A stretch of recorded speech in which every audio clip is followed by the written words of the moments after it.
So this week for Flour It Up Friday, I wanted to do peach cobbler. And I have some peaches I had canned back in, yes, that says 2016.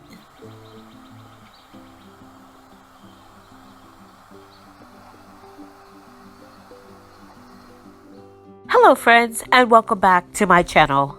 It is Flour It Up Friday and I wanted to make a sweet treat for the weekend and I decided on peach cobbler. Now I don't have every single last ingredient I need, but I have quite a few things that I can improvise with. So let's see what we get up to. So this week for Flour It Up Friday, I wanted to do peach cobbler. And I have some peaches I had canned back in, yes, that says 2016. And as you can see, they haven't held up that well. But I did have a jar of them I opened up last night to see if they were still good. And they are. They taste fine. They don't look the greatest. I don't know if you can see, I'm kind of standing in my light. But they're kind of discolored a little bit. Now, like I said, they taste fine. They smell fine. Of course, I smelled them. Everybody says just to throw away expired foods, throw away if it passes best by date.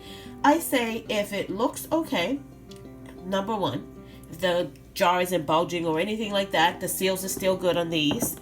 If they look okay, they smell okay, take a small taste and they taste okay, then go ahead and use it. Don't throw away your hard-earned money. But anyway, back to what I was doing.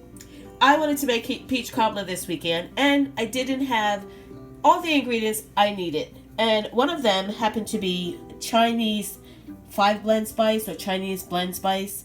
I don't have that in my cabinet, but I do have the makings of it. So I'm gonna DIY some Chinese blend spices. Now it calls for star anise, which I don't have. I don't like the smell of it. It almost reminds me of like black licorice, and I don't like black licorice, so I never bought that.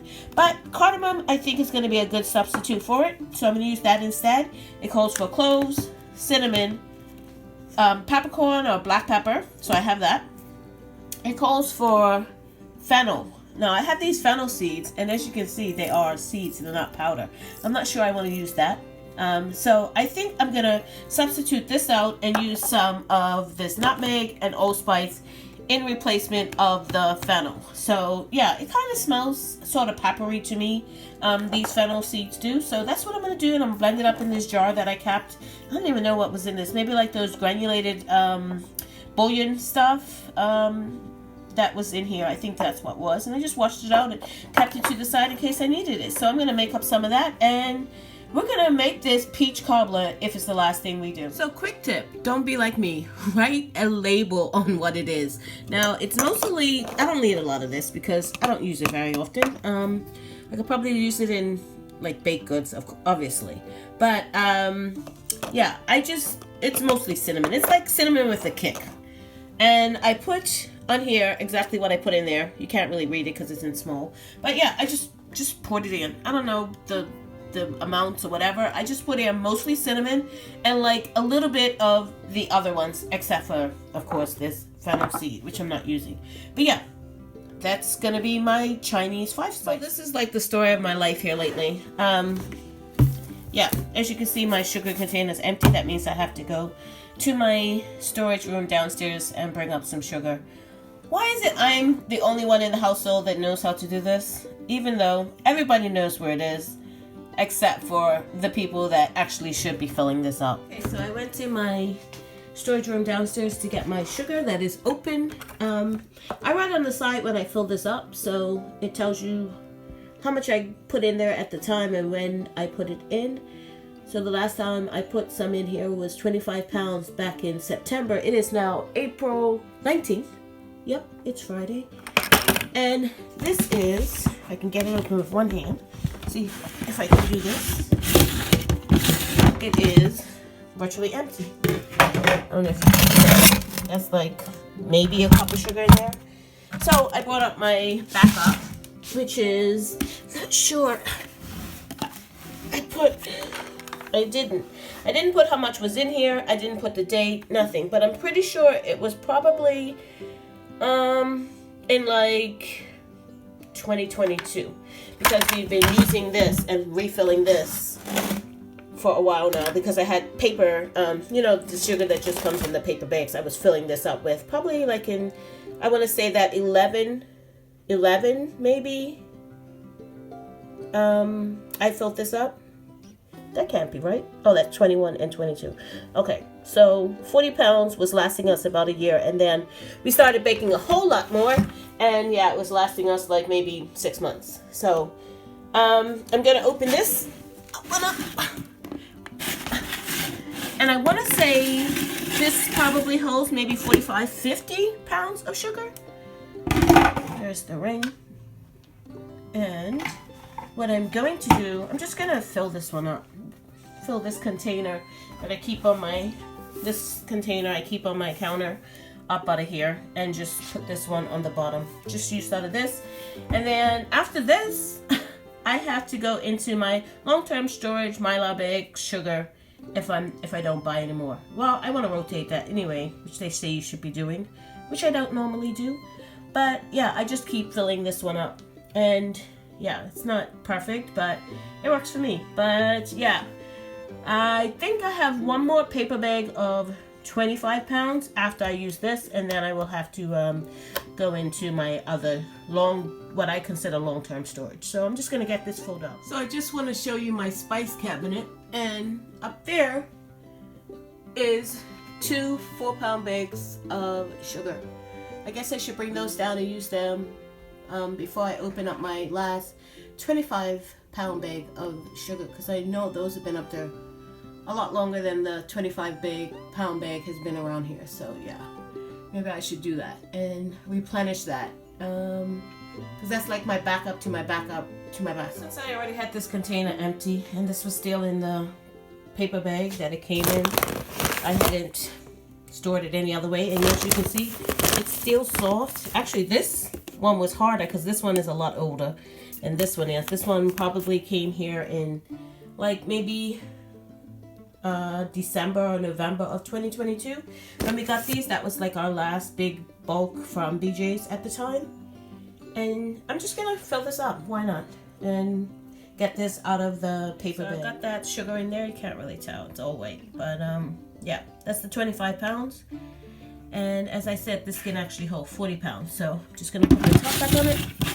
And both of these are going to go back downstairs to my shorter term working pantry extension area. Okay, so onto the recipe for the peach cobbler. My recipe calls for a syrup, but because my peaches are already in syrup, all I'm going to do is just drain off the syrup that they came in and add the rest of the ingredients to that. I don't need to make a syrup for this. And as you can see, they are kind of dark. I did taste one of these as well. Oh my gosh, they are so delicious. Even though the dark appearance of them, they really do taste good. And I mean, they're gonna get a little dark when I add the spices to them anyway. So yeah, I am quite happy. I might want to eat a couple of these. They might not all actually make it into the peach cobbler, but don't tell anyone. Okay, so I have my syrup off of my peaches here, and I'm going to put in my my DIY Chinese spice. Now, just making sure it's all mixed up together. Just gonna add that in. And it also calls for the zest of a lemon. I don't have any lemon zest or lemons or anything, so I'm gonna use just a splash of this lemon juice to put in here. Just a little bit, not even a capful in there. And that's another thing that it called for, that I'm improvising. So yeah, I'm pretty sure it should work. I have made peach cobbler before, and I did have lemon zest at that time. I haven't made it in a while. So this is kind of like my improvising of the recipe. Okay, so my syrup is up to a boil. I'm going to add my peaches, and I did cut them up a little bit. Yeah, not all made it back into here. Just cut them up a little bit. And basically what you want to do is just marinate the flavors. But this has been pretty much in this syrup for almost 8 years. Wow, I said that out loud. And I just want to incorporate that lemon and the spice into. So as soon as this comes back to a boil, I am actually gonna just turn it right off. So I'm going to bring it back to a little bubble and then turn it right off. I have my, it's like a 9 by 13. I think it's a little bigger than a 9 by 13 pan here. And I'm going to put it into my oven while it's preheating at 350. And I'm going to put half a cup of butter. And that's about 4 ounces or 1 stick of butter. Half a stick. Goodness gracious, 1 stick of butter. So yeah, I'm going to put 4 ounces into my pan and let it melt while my oven is preheating to 350. I have my 4 ounces of butter in here, and I want to say these are like the best scales going. I got this on Amazon. I'll link it in the description box below if you want to buy one. They're pretty inexpensive. I had another one during all the, you know, that went on, and it literally worked. It never worked from the day one, and I should have taken it back, but because everything that was going on, I didn't want to go back out. And it worked for about a month, and then it just completely stopped working. New batteries, everything, and it was the worst scale I ever had, and I got that one from Target. So maybe don't buy your scales from Target, but this one is been going ever since. It's like Timex. It takes a licking and keeps on ticking. Yeah, this one's a great one if you're looking for a great kitchen scale to get. This is a really nice kitchen scale. So I'm going to put my pan into the oven and get this butter melting, and I'm going to show you the rest of this piece. So I have my mixing bowl here, and for the cake portion of it, we need 1.5 cups of self-rising flour.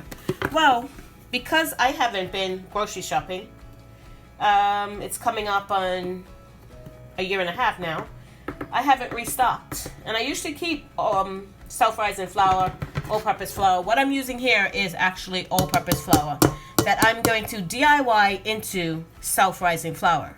So if you have all-purpose flour, you can make self-rising flour.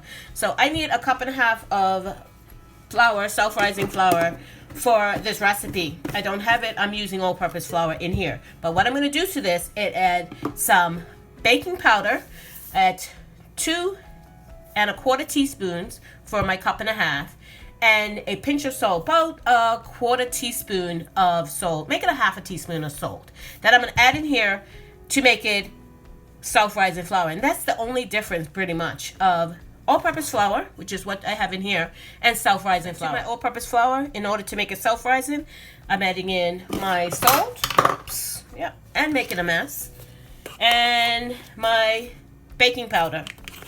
Now, I know I keep saying this, but I'm going to show you in 2 seconds. Just putting the amount of baking powder I need. I'm going to see if I can find it. Can you see this? You see that? I wonder if it will focus. Focus. Yep. That expired in 2022, and I've been using this. We'll see if it works. Everybody, well, I shouldn't say everybody, but people are saying to throw away expired food. No matter what, just throw it away. If it's past its best by or expiration date, I'm going to whisk it. Just to incorporate all those 3 ingredients. Make sure that it spreads well through the flour. So people, please, food is too expensive right now. It's always been expensive. To be just throwing it away. Test it. See if it still works. Make pancakes. See if they rise. And then if they don't, then no harm, no foul. Really, throw it away. But don't just arbitrarily throw it away because the expiration date or the best by date has passed. And people are saying just to throw it away. There are foods that never expire, like sugar, salt. People say Jell-O doesn't expire.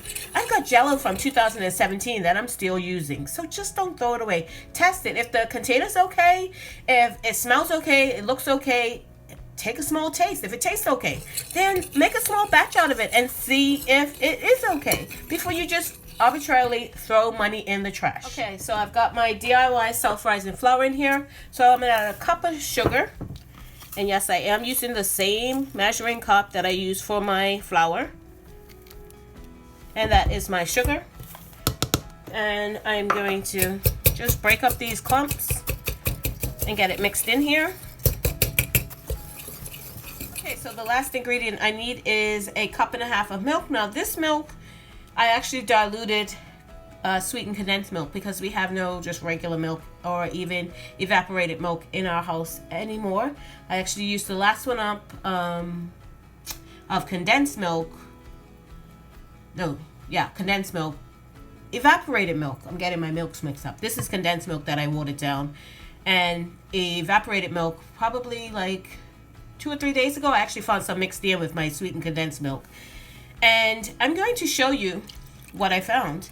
So this is going in, and I'm just going to take a whisk. This is so easy to make. It's so quick and easy that it took longer to video this than probably 3 or 4 times if you were making it from just making it in your kitchen. So mix this up. You want to try and get a good amount of lumps out. You don't want it too lumpy. I mean, if you don't get every single last one out, then that's fine, but it's a thin batter, and you should try to get as many lumps as you can out. It's okay if you don't. You don't want to be sitting here stirring it for a year and a day. But yeah, it's very thin batter, as you can see. Okay, so my butter is melted, and I'm just going to pour in my batter. I'm going to start up this way because, as you can see, it's kind of sloped. I don't know if that's my floor, which could be because this is a very old house, or I know this actual pan, it's not, the bottom is not flat, kind of wonky, but you know what, I paid under $10 for it at Aldi's and I liked it, so I got it. So in goes my batter into the melted butter. I'm gonna get all this in. Okay, so all my batter's in. Now I'm gonna start spooning in my peaches, which I have here. As you can see, the juice condensed down and it's a little thick, which I like. And I'm using a ladle. This is actually my canning ladle. I love this ladle. It's probably like one of the best things I bought for my canning, other than like maybe my pressure canners. But anyway, it's nice that it has, that little hook there that you can hook onto your pots so it doesn't fall in. So I'm just spooning on the peaches, distributing them as evenly as I possibly can. And here it is, going into a 350-degree oven for about 45 minutes. And you don't want to stir your peaches into the batter. It will rise up over the peaches as it bakes. So here is my peach cobbler just out of the oven. And I don't know if you could tell, but my 2-year-old baking powder is still working. So maybe you should just check before you trash anything that is expired. As you can see, it has risen up. Okay, so here is my peach cobbler. It is cooled probably about a half an hour or more. So I'm just going to take a little piece out of the corner here. I do not want to cut into this right now because if I do, everybody's going to want some and I want to save it for dessert. So I'm just going to try a little bit of it. As you can see, some peaches and the topping. That is really good. It could have used a little bit more cinnamon. Next time I make it, I will add some more cinnamon to it. But yeah, it tastes really, really good. So that's my peach cobbler for dessert tonight. So my only other drawback I will say about this peach cobbler is that we have no vanilla ice cream to go with it. And it would have been superb, even better, with a little scoop of vanilla ice cream on the top of it.